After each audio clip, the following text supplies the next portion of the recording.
जय हिंद दोस्तों, study engine official में आपका स्वागत है।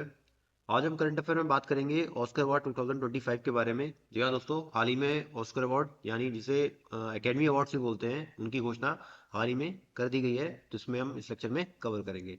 आने वाली जितने भी एग्जाम हैं वो उसमें इनसे जरूर एक क्वेश्चन देखने को मिलेगा। चलिए स्टार्ट करते हैं। तो बात करते हैं ऑस्कर अवार्ड के बारे में। तो पहले हम बेसिकली जान लेते हैं कि ऑस्कर अवार्ड को देखिए और किस नाम से जानते हैं। देखिए लिखा हुआ है also known as Academy Awards. तो देखिए दोस्तों, ऑस्कर अवार्ड्स को एकेडमी अवार्ड्स के नाम से भी जाना जाता है और ये यूएसए के द्वारा दिए जाते हैं, यूनाइटेड स्टेट्स ऑफ अमेरिका के द्वारा प्रतिवर्ष दिए जाते हैं। इस बार जो 2025 में दिए गए हैं तो वो 2024 की जितनी भी मूवीज बनी थी, नेशनल हो या इंटरनेशनल हो, उन सभी मूवीज मूवीज के लिए ऑस्कर अवार्ड 2025 में दिए गए हैं। एडिशन की बात करें 2025 में जो इसका एडिशन रहा वो 97th एडिशन इस बार रहा। वेन्यू की बात करें, किस जगह इसका आयोजन हुआ, तो Dolby theatre, Los Angeles, California, US. तो यूएसए जो देश है उसका जो प्रांत है कैलिफोर्निया, कैलिफोर्निया प्रांत की सिटी है लॉस एंजल्स, जिसमें हाल ही में काफ़ी चर्चा में रही थी लॉस एंजल्स, क्योंकि काफ़ी वाइल्ड फायर लगी थी, मतलब काफ़ी आग लगी थी और काफ़ी लोगों का घर हो गया, वो सब जल के राख हो गया था। तो ये काफ़ी लॉस एंजल्स इस बार काफ़ी फेमस रहा, इसी बारे में काफ़ी चर्चे में रहा था। तो लॉस एंजल्स में एक जगह है डॉल्बी थिएटर, वहीं पे एकेडमी अवार्ड्स की इस बार घोषणा की गई है और वहीं पे ये सब दिए गए हैं। प्रेजेंटेड बाय के बारे में बात करें, किसके द्वारा ये ऑस्कर अवार्ड दिए जाते हैं, तो अमेरिका में ही Academy of Motion Picture Arts and Sciences के द्वारा ये अवार्ड दिए जाते हैं। ठीक है दोस्तों, आगे बात करते हैं। देखिए जो इंपॉर्टेंट कैटेगरीज हैं जो कि जिनसे क्वेश्चन बनने के चांसेस हैं वो हम इसमें कवर करेंगे। तो बेस्ट पिक्चर की बात करें, ऑस्कर में जो बेस्ट पिक्चर का अवार्ड दिया गया है वो एनोरा मूवी को दिया गया है। कौन सी मूवी को? एनोरा मूवी को। इंपॉर्टेंट है, इसको याद रखिएगा। देखिए इसके साथ साथ पैरेलल आपको बाफ्टा अवार्ड दिए गए हैं, उसके साथ साथ गोल्डन ग्लोब अवार्ड भी दिए गए हैं, तो उनका भी देखिए मैं लेक्चर लेके आया हूँ, तो उसको भी आप जरूर देख लीजिएगा। तो इस बार बेसिकली तीन मूवी, एक एनोरा हो गई उससे और एक आपका कॉन्क्लेव हो गई और एक आपका द ब्रूटलिस्ट हो गई। तो ये तीन मूवी काफी चर्चा में रही है। बेसिकली ये जो तीन अवार्ड्स हैं, इन्हीं में इन मूवीज ने अवार्ड जीता है, तो ये याद रखिएगा। मोस्ट अवार्ड की बात करें तो मोस्ट अवार्ड जैसे कि बात कर रहे हैं कि सबसे ज्यादा अवार्ड पांच बार जो अवार्ड जीता है, पांच कैटेगरी में जो अलग अलग अवार्ड जीता है वो इसी मूवी ने जीता है, तो ये भी याद रखेंगे। मोस्ट नॉमिनेशंस की बात करते हैं, सबसे ज्यादा नॉमिनेशन किस मूवी को मिले, तो मोस्ट नॉमिनेशंस की बात करें तो वो एमिलिया पेरेज को मिले। किसको? एमिलिया पेरेज, ये मूवी है। इसको 13 कैटेगरी में, 13 अलग अलग कैटेगरी में नॉमिनेशन किया गया, लेकिन ये केवल दो कैटेगरी में ही अवार्ड जीत पाई। लेकिन सबसे ज्यादा जो अवार्ड जीते वो एनोरा ने जीते, वो भी पांच अलग अलग कैटेगरी में। देखिए बेस्ट पिक्चर का जैसे जीत लिया, उसके बाद बेस्ट डायरेक्टर का भी देखिए एनोरा ने जीता है। इसी के बाद बेस्ट एक्ट्रेस जो है वो एनोरा की एक्ट्रेस को ही बेस्ट एक्ट्रेस का एक किताब मिला है। तो ये अलग अलग कैटेगरी में एनोरा ने पांच अवार्ड जीते हैं। और नॉमिनेशन की बात करें, मतलब ये नॉमिनेट सबसे ज्यादा कौन सी मूवी हुई अलग अलग कैटेगरी में, तो एमेलिया पेरेज हुई 13 बार, लेकिन ये केवल दो कैटेगरी में अवार्ड जीत पाई। ठीक है दोस्तों, आगे बात करते हैं। बेस्ट डायरेक्टर की बात करें तो बेस्ट डायरेक्टर का जो किताब जीता है वो सीन बेकर ने जीता है। किसने? सीन बेकर ने जीता है। और इन्होंने किस मूवी का डायरेक्शन किया? एनोरा, जिसको बेस्ट पिक्चर का अवार्ड मिला है, उसी मूवी का इन्होंने डायरेक्शन किया है। तो सीन बेकर याद रखिएगा, बेस्ट डायरेक्टर किताब इन्होंने जीता है। बेस्ट एक्टर की बात करें, लीडिंग रोल में देखिए दो कैटेगरी होती है, एक लीडिंग रोल हो गई, एक सपोर्टिंग रोल हो गया। तो best actor in leading role किसने जीता है? एड्रियन ब्रोडी ने। इंपॉर्टेंट नाम है। एड्रियन ब्रोडी की बात करें तो इन्होंने गोल्डन ग्लोब में भी बेस्ट एक्टर जीता है, साथ ही साथ बाफ्टा की बात करें तो बाफ्टा में भी इन्होंने बेस्ट एक्टर का खिताब जीता है। ठीक है दोस्तों, तो ये भी याद रखेंगे। और यहाँ पे ऑस्कर में भी इन्होंने जीता है, तो तीनों में ये कॉमन हो गए। और ये इन्होंने किस मूवी में काम किया था? The brutalist. कौन सी मूवी थी? द ब्रूटलिस्ट मूवी थी। इन्हीं के लिए इनको एड्रियन ब्रोडी को बेस्ट एक्टर का खिताब मिला है, तो ये भी याद रखेंगे। बेस्ट एक्ट्रेस की बात करें, best actress in leading role की बात करें तो मिकी मेडिसन, क्या नाम है? मिकी मेडिसन नाम है इनका। इन्होंने best actress in leading role का खिताब जीता है। और ये इनकी कौन सी मूवी थी? इन्होंने एनोरा मूवी में काम किया, जिसको बेस्ट पिक्चर का भी अवार्ड मिला है। ठीक है, ये भी याद रखेंगे। मैकी मेडिसन की बात करें तो जो हम बाफ्टा अवार्ड देखेंगे, तो बाफ्टा अवार्ड जो हमने पीछे कवर किए थे, तो बाफ्टा अवार्ड में भी सेम यही दोनों, मिकी एड्रियन ब्रूडी और मिकी मेडिसन, इन्होंने ही बाफ्टा में भी खिताब जीता था। ठीक है दोस्तों, तो ये भी याद रखेंगे, यहाँ पे ये भी इंपॉर्टेंट हो जाता है। अब बात करेंगे हम best actor in supporting role और best actress in supporting role. देखिए एक तो लीडिंग होता है, मतलब जो कोई मूवी बन रही होती है तो उसका एक खास चेहरा होता है जो लीडिंग, जो मतलब जिसकी वजह से ये मूवी जानी जाती है, जो मेन एक्टर एक्ट्रेस होती हैं वो लीडिंग रोल में होते हैं। बाकी अदर जो सपोर्टिंग कैरेक्टर में जो उसमें काम कर रहे होते हैं वो उनके लिए भी बेस्ट एक्टर और एक्ट्रेस का खिताब दिया जाता है। तो best actor in supporting role की बात करें तो किरण कल्किन, किरण कल्किन को बेस्ट एक्टर का खिताब जीता इन्होंने। और इन्होंने कौन सी मूवी में काम किया? A Real Pain, A Real Pain में इन्होंने इस खिताब को अपने नाम किया। बेस्ट एक्ट्रेस की बात करें सपोर्टिंग रोल में तो जोए सेल्डाना, क्या नाम है? जोए सेल्डाना, इनको बेस्ट एक्ट्रेस का खिताब मिला है सपोर्टिंग रोल में। और इनकी मूवी का नाम, मतलब इन्होंने किस मूवी में काम किया? एमेलिया पेरेज, किसमें? एमेलिया पेरेज मूवी में इन्होंने बेस्ट एक्ट्रेस का मतलब एक्ट्रेस का काम किया। और इसी मूवी की वजह से इनको बेस्ट एक्ट्रेस का खिताब मिला है। तो ये भी याद रखेंगे, इंपॉर्टेंट हो जाता है। आगे बात करते हैं। अब देखिए कुछ म्यूजिक की कैटेगरी है, देखिए दोनों, ये बेस्ट ओरिजिनल स्कोर हो गया और बेस्ट ओरिजिनल सॉन्ग हो गया, ये आपकी म्यूजिक की कैटेगरी हो जाती है। तो बेस्ट ओरिजिनल सॉन्ग वो तो देखिए किसी गाने को ही मिलता है, और बेस्ट ओरिजिनल स्कोर जो है वो पूरे पूरे एल्बम को यानी उस मूवी को दिया जाता है, कि जिसमें मतलब जो गाने होते हैं उसकी मूवी को ये बेस्ट ओरिजिनल स्कोर दिया जाता है। तो बेस्ट ओरिजिनल सॉन्ग की बात करें तो सॉन्ग जो रहा है वो एल मेल, क्या नाम है? एल मॉल इस गाने का नाम है। इसको इस गाने ने बेस्ट ओरिजिनल सॉन्ग का खिताब जीता है। और ये किस मूवी का गाना है? एमेलिया पेरेज, कौन सी मूवी का? एमेलिया पेरेज मूवी का गाना है। तो ये भी याद रखेंगे। बेस्ट ओरिजिनल स्कोर की बात करें तो जैसा कि मैंने बताया कि म्यूजिक कैटेगरी में दिया जाता है, और ये मूवी को दिया जाता है। किसको? मूवी को दिया जाता है। तो ये द ब्रूटलिस्ट ने इसको जीता है, मूवी है द ब्रूटलिस्ट, इसने जीता है। और द ब्रूटलिस्ट में ये अवार्ड किसको दिया गया है? ये अवार्ड दिया गया है डैनियल ब्लूमबर्ग को। किसको? डैनियल ब्लूमबर्ग को ये अवार्ड दिया गया है। तो ये भी याद रखेंगे, इंपॉर्टेंट हो जाता है। ठीक है, आगे बात करेंगे। बेस्ट सिनेमाटोग्राफी की बात करें, मतलब जैसे जो चलचित्र वगैरह होते हैं तो इसमें बेस्ट सिनेमाटोग्राफी का जो खिताब गया है वो भी द ब्रूटलिस्ट मूवी को गया है। ठीक है, ये भी याद रखेंगे। आगे विजुअल इफेक्ट की बात करें, जिसके विजुअल इफेक्ट सबसे अच्छी किस मूवी के रहे हैं? ठीक है, कौन सी बेस्ट मूवी बनी है? तो ड्यून पार्ट 2, कौन सी मूवी है? ड्यून पार्ट 2 को विजुअल इफेक्ट का बेस्ट विजुअल इफेक्ट का खिताब मिला है। तो ये भी याद रखेंगे। आगे बात करते हैं। इसमें हम बात करेंगे बेस्ट डॉक्यूमेंट्री फीचर फिल्म के बारे में सबसे पहले। ठीक है, देखिए पहले हम डॉक्यूमेंट्री के बारे में बात करेंगे। डॉक्यूमेंट्री होती क्या है? तो ये डॉक्यूमेंट्री एक ऐसी फिल्म होती है जो कि किसी व्यक्ति पर आधारित होती है, या किसी इंसिडेंट पे, या कोई ऐसी कोई घटना हुई हो जिससे समाज को कोई अच्छा मैसेज जाता हो, या उसके लिए कोई हितकारी हो समाज के लिए, तो उस पर हम डॉक्यूमेंट्री फिल्म बनाते हैं। ठीक है दोस्तों, तो डॉक्यूमेंट्री में भी अलग अलग फीचर फिल्म भी होती है, शॉर्ट फिल्म भी होती है। फीचर फिल्म हो गई जो एक पूरी तरीके से फुल मूवी होती है ड्यूरेशन में, वो आपका फीचर फिल्म में आती है। और शॉर्ट फिल्म होती है जिसकी ड्यूरेशन कम होती है, यानी 20 मिनट हो गया या 30 मिनट हो गया, या 1 घंटे की जो मूवी रहती है शॉर्ट मूवी, जिसमें शॉर्ट मूवी में ही वो मैसेज दे दिया जाता है, तो वो आपकी शॉर्ट मूवी कहलाती है। तो इसमें दोनों कैटेगरी में दिया जाता है। तो पहली कैटेगरी होगी बेस्ट डॉक्यूमेंट्री फीचर फिल्म होगी, और दूसरा हो गया बेस्ट डॉक्यूमेंट्री शॉर्ट फिल्म होगी। तो फीचर फिल्म में जो डॉक्यूमेंट्री में जो अवार्ड दिया गया है वो दिया है नो अदरलैंड ने जीता है। कौन सी मूवी ने जीता है? नो अदरलैंड ने जीता है। और इसके बारे में बात करें तो ये पैलेस्टीन मूवी है। कौन सी? पैलेस्टीन मूवी है, यानी पैलेस्तीन देश की एक मूवी है। और ये जो मूवी है ये पहली फिल्म पैलेस्टीन फिल्म बन गई है जिसने ऑस्कर अवार्ड जीता है। ठीक है दोस्तों, लिख देता हूँ यहाँ पे, first Palestinian film to win an Oscar award. ठीक है दोस्तों, तो ये भी याद रखिएगा। आगे हम बात करेंगे बेस्ट डॉक्यूमेंट्री शॉर्ट फिल्म की बात करेंगे। तो शॉर्ट फिल्म में जिसने अवार्ड जीता है, कौन सी मूवी है? The only girl in the orchestra, इस मूवी ने बेस्ट डॉक्यूमेंट्री शॉर्ट फिल्म का अवार्ड जीता ऑस्कर में। ठीक है, आगे बात करेंगे best international film, best international feature film की बात करेंगे। तो इस कैटेगरी में जो अवार्ड जीता है आई एम स्टिल हेयर, कौन सी मूवी ने जीता है? आई एम स्टिल हेयर ने जीता है। और ये ब्राजील की मूवी है। कहाँ की मूवी है? ब्राजील की मूवी है। और ये पहली ब्राजीलियन मूवी बन गई है कोई भी ऑस्कर अवार्ड जीतने वाली। ठीक है दोस्तों, ये भी याद रखिएगा, first Brazilian film to win an Oscar award. ठीक है दोस्तों, ये पहली ब्राजील की फिल्म बन गई है जिसने ऑस्कर अवार्ड जीता है। ठीक है दोस्तों, आगे बात करेंगे बेस्ट एनिमेटेड फीचर फिल्म की।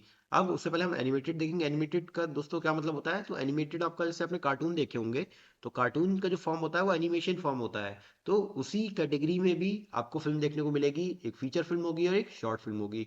तो बेस्ट एनिमेटेड फीचर फिल्म की बात करें तो ये खिताब जीता है वो फ्लो, या कौन सी मूवी जीता है? फ्लो मूवी ने जीता है। और बेस्ट एनिमेटेड शॉर्ट फिल्म की बात करें तो बेस्ट एनिमेटेड शॉर्ट फिल्म का जो खिताब जीता है वो In the Shade of the Cypress ने ये खिताब जीता है। तो ये भी याद रखेंगे, इंपॉर्टेंट होता है। ठीक है दोस्तों, अब हम बात करेंगे, देखिए इंडिया की तरफ से एक ऑफिशियल एंट्री हुई थी, एक जिसका नाम था अनुजा। कौन सी मूवी थी? अनुजा एक मूवी है जो कि इंडिया की तरफ से इस बार ऑफिशियल एंट्री थी। कहाँ पे? ऑस्कर में। ऑस्कर 2025 में इसकी एंट्री हुई थी। मतलब एक तरह से नॉमिनेट, जो नॉमिनेशन हुआ था इंडिया की मूवी का, वो एक अनुजा मूवी का हुआ था। और किस कैटेगरी में हुआ था? तो कैटेगरी देखिए दोस्तों, best live action, best live action short film. ठीक है दोस्तों, best live action short film category में इंडिया की तरफ से अनुजा मूवी का नॉमिनेशन हुआ था। लेकिन ये इस कैटेगरी में जीत नहीं पाई। और इस कैटेगरी में जो विनर रही, जो इस कैटेगरी में जिसने अवार्ड जीता, उस मूवी का नाम क्या है? I am not a robot. I am not a robot, इस मूवी ने इसमें खिताब जीता। तो ये याद रखिएगा, ये पूछा जा सकता है एग्जाम में कि इंडिया की तरफ से ऑफिशियल एंट्री कौन सी थी? वो थी अनुजा, जो कि best live action short film की कैटेगरी में चुनी गई थी, नॉमिनेट हुई थी। और इसके डायरेक्टर की बात करें तो इसके डायरेक्टर कौन हो जाएंगे? तो इसके डायरेक्टर का नाम याद रखिएगा, एडम जे ग्रेव्स। क्या नाम है? एडम जे ग्रेव्स इसके डायरेक्टर हैं। और प्रोड्यूसर की बात करें तो प्रियंका चोपड़ा और गुनीत मोंगा इसकी प्रोड्यूसर रही हैं। तो ये भी याद रखिएगा, इंडिया की तरफ से यही ऑफिशियल एंट्री रही थी। ठीक है, आगे बात करते हैं। अब देखिए हम बात करेंगे कुछ इंडिया की हिस्ट्री के बारे में, कि इंडिया की कौन कौन सी मूवी या कौन कौन सी पर्सनालिटी जो है जिन्होंने अब तक ऑस्कर अवार्ड जीता है। ठीक है, तो इंपॉर्टेंट पॉइंट में देखिए लिखा हुआ है, list of Indians who won the Oscars. तो ऐसे भारतीयों के नाम जिन्होंने ऑस्कर अवार्ड जीते हैं। तो पहला नाम देखिए, क्या नाम लिखा है? भानु अटैया जी का नाम लिखा है। भानु अटैया, जिन्होंने 1983 में ऑस्कर अवार्ड अपने नाम किया। तो ये फर्स्ट इंडियन बन गई जिन्होंने ऑस्कर अवार्ड जीता। इन्होंने किस कैटेगरी में अवार्ड जीता था? Best costume design, best costume design, ये कैटेगरी में दोस्तों इन्होंने अवार्ड जीता था। और इन्होंने गांधी मूवी के कॉस्ट्यूम डिजाइन किए थे। इन्होंने गांधी मूवी जो आई थी उसके कॉस्ट्यूम इन्होंने डिजाइन किए थे।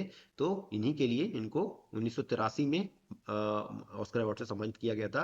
वे पहली भारतीय बन गई थी इनको ऑस्कर अवार्ड से सम्मानित किया गया। ठीक है दोस्तों, आगे बात करेंगे। देखिए अगला जो नाम लिखा है, सत्यजीत रे का जी का नाम लिखा हुआ है। इनको 1992 में ऑस्कर अवार्ड से सम्मानित किया गया था। लेकिन इन्होंने कौन सी कैटेगरी में? देखिए इन्होंने, इनकी कैटेगरी नहीं थी, इनको ये ऑस्कर की तरफ से, मतलब जो एकेडमी अवार्ड्स की तरफ से जो दिया गया था, वो ऑनररी अवार्ड दिया गया था। ठीक है, एक सम्मान के तौर पे ऑनररी अवार्ड दिया गया था। किस चीज़ के लिए? For life time achievement, life time achievement के तौर पे इनको ये अवार्ड से, ऑनररी अवार्ड से सम्मानित किया गया था। ठीक है दोस्तों, तो ये भी याद रखेंगे जिन्होंने ऑस्कर में ये अवार्ड जीता था। ठीक है, सत्यजीत रे के बारे में बात करें तो ये इंडियन और बंगाली सिनेमा के ये डायरेक्टर रह चुके हैं, फिल्म मेकर रह चुके हैं। ठीक है, आगे बात करेंगे। रसुल पोकुट्टी की बात करें, ये इंपॉर्टेंट नाम है, इनको याद रखिएगा।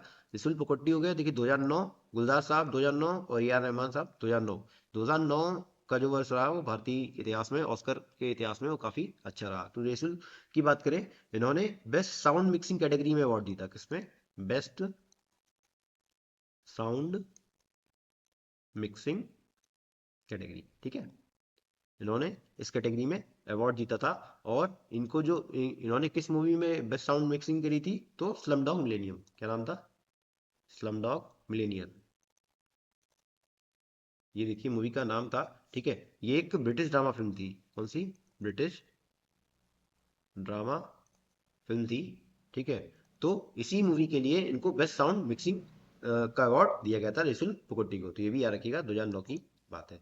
ठीक है, साथ ही साथ हम इसी मूवी की बात करेंगे, स्लम डॉग मिलियनेयर की बात करेंगे, तो गुलजार साहब को भी 2009 में बेस्ट ओरिजिनल सॉन्ग, क्या, बेस्ट ओरिजिनल सॉन्ग की कैटेगरी में इनको अवार्ड दिया गया था। तो कौन सा सॉन्ग था? देखिए दोस्तों, जय हो। कौन सा सॉन्ग था? जय हो सॉन्ग था, जो कि स्लम डॉग मिलियनेयर मूवी का ही सॉन्ग था। ठीक है, तो इस गाने के जो बोल थे, लिरिक्स थे, वो इन्होंने लिखे थे। तो इनको एज अ लिरिसिस्ट इनको ये अवार्ड दिया गया था बेस्ट ओरिजिनल सॉन्ग में। तो ये आपको लिरिक्स, मतलब इन्होंने इसके बोल लिखे थे। ठीक है, आगे ए आर रहमान साहब की बात करी जाए तो इन्होंने भी देखिए 2009 में ही दो कैटेगरी में अवार्ड जीता। एक तो आपका बेस्ट ओरिजिनल सॉन्ग में ही जीता, किस मूवी के लिए? जय हो मूवी के लिए जीता। लेकिन ये एज अ कंपोजर इन्होंने अवार्ड जीता, एज अ कंपोजर जीता। और इन्होंने देखिए जो अवार्ड जीता था, एज अ लिरिसिस्ट जीता था। ठीक है, मतलब जो जय हो गाने के जो बोल लिखे थे वो गुलजार साहब ने लिखे थे। और जो कंपोज किया था वो ए आर रहमान ने किया था। ठीक है, तो ए आर रहमान जी को जो एज अ कंपोजर अवार्ड मिला बेस्ट ओरिजिनल सॉन्ग का, और गुलजार साहब को एज अ लिरिसिस्ट इस गाने के लिए इनको अवार्ड दिया गया 2009 में। ठीक है, आगे बात करेंगे जो ए आर रहमान को जो दूसरी कैटेगरी में अवार्ड दिया गया था वो बेस्ट ओरिजिनल स्कोर क्या था, बेस्ट ओरिजिनल स्कोर की कैटेगरी में अवार्ड दिया गया, जो कि किस मूवी के लिए था, स्लम डॉग मिलेनियम के लिए था, स्लम डॉग मिलेनियर मूवी के लिए ही था। तो ये भी याद रखिएगा। और ऐसा करने वाले मतलब दो ऑस्कर अवार्ड जीतने वाले ये पहले भारतीय बन गए थे, ए आर रहमान साहब। तो ये भी याद रखिएगा। आगे बात करेंगे कार्तिकी गुनसालिस की बात करें तो इनको 2023 में अवार्ड मिला, ऑस्कर अवार्ड मिला। और इनको किस कैटेगरी में अवार्ड मिला, तो best best documentary short movie के लिए, बेस्ट डॉक्यूमेंट्री शॉर्ट फिल्म के लिए इनको ये अवार्ड दिया गया। और इनकी शॉर्ट फिल्म कौन सी थी, द एलिफेंट विस्परर। कौन सी, द एलिफेंट विस्परर्स। तो इस मूवी के लिए ये डॉक्यूमेंट्री शॉर्ट फिल्म थी। तो इस मूवी के लिए इनको बेस्ट डॉक्यूमेंट्री शॉर्ट फिल्म के लिए इनको 2023 में ऑस्कर अवार्ड से सम्मानित किया गया। तो ये भी क्या रखेंगे। आगे देखिए जो लास्ट है एम कीरामानी एंड चंद्रबोस जी। ठीक है, तो इनको भी देखिए 2023 में ऑस्कर अवार्ड से सम्मानित किया गया। और इनको बेस्ट ओरिजिनल सॉन्ग में, किसको, इन दोनों को बेस्ट ओरिजिनल सॉन्ग की कैटेगरी में सम्मानित किया गया। और इनका गाना कौन सा था, नाटू नाटू। कौन सा था, नाटू नाटू जो गाना था ट्रिपल आर मूवी का, इस मूवी के लिए इनको बेस्ट ओरिजिनल सॉन्ग का खिताब दिया गया। एम एम कीरावानी जी की बात करें तो ये कंपोजर थे इस गाने के, और जो चंद्रबोस जी थे वो इस गाने के लिरिसिस्ट थे। ठीक है, जैसे हमने ऊपर देखा जो जय हो गाना था, जय हो गाने के जो गुलजार साहब थे वो लिरिसिस्ट थे, और ए आर रहमान साहब जो है वो इस गाने के कंपोजर थे। ठीक है, तो वैसे ही यहाँ पे नाटू नाटू सॉन्ग के जो कंपोजर थे वो एम कीरावानी जी थे, और चंद्रबोस जी इसके गाने के लिरिसिस्ट थे। तो दोनों को ही बेस्ट ओरिजिनल सॉन्ग कैटेगरी में ऑस्कर अवार्ड से सम्मानित किया गया। तो दोस्तों ये भारतीय थे अब तक जिनको ऑस्कर में अब तक इन्होंने अपने नाम अलग अलग कैटेगरी में इन्होंने अपने नाम अवार्ड किया है। ठीक है, ये याद रखिएगा, इंपॉर्टेंट हो जाता है। आगे देखेंगे, अब कुछ इंपॉर्टेंट फिल्म देख लेते हैं। ठीक है दोस्तों, अब देखिए इसमें हम बात करेंगे नॉमिनेटेड इंडियन मूवीज की। ठीक है, अभी हमने पीछे देखा था जिन्होंने अवार्ड जीता, जिन पर्सनालिटी ने अवार्ड ऑस्कर अवार्ड जीता, लेकिन ऐसी कौन सी मूवीज रही हैं जिन्होंने बेस्ट इंटरनेशनल फीचर फिल्म में, बेस्ट इंटरनेशनल फीचर फिल्म की कैटेगरी में इन्होंने जो जो भारतीय मूवी अब तक नॉमिनेट हुई हैं वो हम देखेंगे। तो देखिए सबसे पहली मूवी जो नॉमिनेट हुई थी वो मदर इंडिया हुई थी। कौन सी हुई थी, मदर इंडिया हुई थी। इनको 1957 के जो ऑस्कर अवार्ड थे उसमें नॉमिनेट किया गया था। दूसरी मूवी जो थी वो सलाम बॉम्बे थी। कौन सी थी, सलाम बॉम्बे थी। इनको 1988 1988 के जो ऑस्कर अवार्ड थे उसके लिए इसको नॉमिनेट किया गया। लगान की बात करें तो लगान जो है वो 2001 में, ठीक है, 2001 में इनको लगान मूवी के लिए नॉमिनेट किया गया। लेकिन ये तीनों ही अवार्ड जीत नहीं पाई थी, लेकिन ये इंडिया की तरफ से ऑफिशियल एंट्री थी best international feature film category में। ठीक है, तो ये भी नाम याद रखिएगा, मदर इंडिया हो गई, सलाम बॉम्बे हो गई, और लगान हो गई। ये तीन मूवी थी जिन्होंने अब तक ऑस्कर में as a best international film entry करी है, लेकिन ये अवार्ड जीत नहीं पाई हैं। तो ये भी इंपॉर्टेंट है, इसको भी याद रखिएगा। ठीक है दोस्तों, तो देखिए ये था इंपॉर्टेंट हमारा सेशन। उम्मीद करता हूँ पसंद आया होगा। और देखिए इससे पहले मैंने बाफ्टा अवार्ड और गोल्डन ग्लोब ग्लोब अवार्ड भी करा दिए हैं, तो उसको भी आप जरूर देख लीजिएगा। आने वाले जितने भी एग्जाम होंगे वो आपके लिए उसमें ये इंपॉर्टेंट होने वाले हैं। सेशन पसंद आया तो सेशन को लाइक करिएगा, शेयर करिएगा और चैनल को सब्सक्राइब करिएगा। Thank you.